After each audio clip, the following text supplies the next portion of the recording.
Hello, എല്ലാവർക്കും നമസ്കാരം.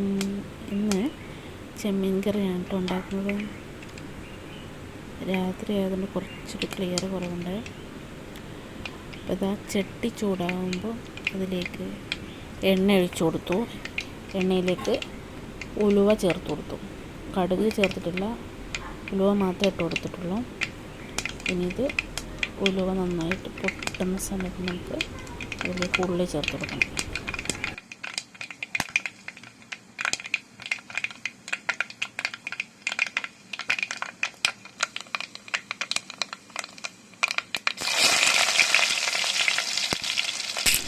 അതിലേക്ക് ഒരു സവാള എടുത്തിട്ടുണ്ട്, അത് ചേർത്ത് കൊടുക്കും. സവാള നന്നായിട്ട് വഴറ്റിയ ശേഷം അതിലേക്ക് തക്കാളി ചേർത്ത് കൊടുക്കണം. നന്നായിട്ട് ഒരു ചുവന്ന കളറ് വരണം. ഏകദേശം ഒന്ന് വഴണ്ടി കിട്ടിയാൽ മതി. നന്നായിട്ട് ഇളക്കി കൊടുത്ത് വഴറ്റിയെടുക്കണം. അതിനുശേഷം ഇതിലേക്ക് തക്കാളി ചെറിയൊരു മുറിച്ച് തക്കാളി ചേർത്ത് കൊടുത്ത് തക്കാളിയും ഉള്ളിയും നന്നായിട്ട് വഴറ്റിയെടുക്കണം.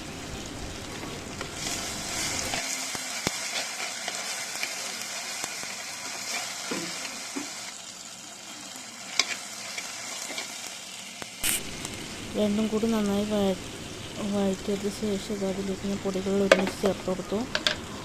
മല്ലിപ്പൊടി, മുളക് പൊടി, കുരുമുളക് പൊടി, മഞ്ഞൾപ്പൊടി എല്ലാം ഒരുമിച്ചാണ് ചേർത്ത് കൊടുത്തത്.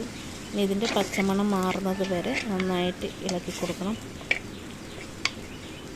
അതിൻ്റെ പച്ചമണം മാറിയ ശേഷം നമുക്കതിലേക്ക് വെള്ളം ഒഴിച്ചു കൊടുക്കാം.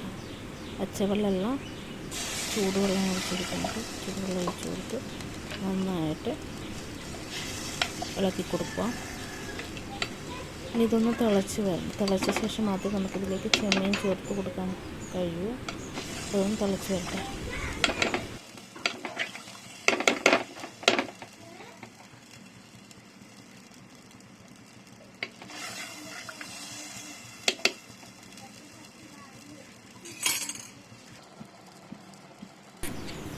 ഇപ്പം നന്നായിട്ട് തിളച്ച് വന്നിട്ടുണ്ട്.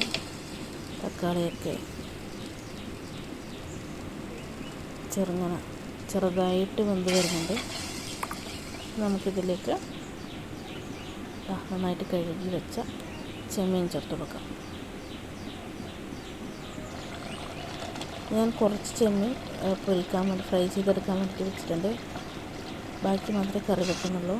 ഇത് കുറച്ച് ചെമ്മീൻ ഇതിലേക്ക് ഇട്ട് കൊടുക്കും. നന്നായിട്ട് ഇളക്കി കൊടുക്കും.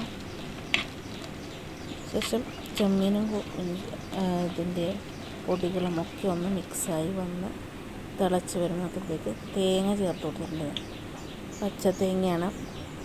പച്ചത്തേങ്ങയും ജീരകവും ചേർത്ത് അരച്ച് ചേർത്തതാണ്.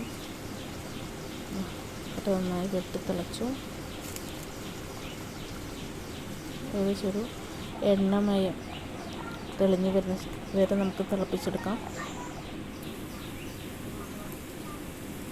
അതായത് ചെമ്മീൻ ഫ്രൈ ചെയ്തെടുത്താണ്. അപ്പം നമ്മൾ ചോറ് കഴിക്കാനിരുന്നു. ചെമ്മീൻ കറിയും ഫ്രൈയും നാരങ്ങ അച്ചാറും ചെമ്മീൻ വരട്ടിയതുമാണ് ഇന്നത്തെ സ്പെഷ്യൽ.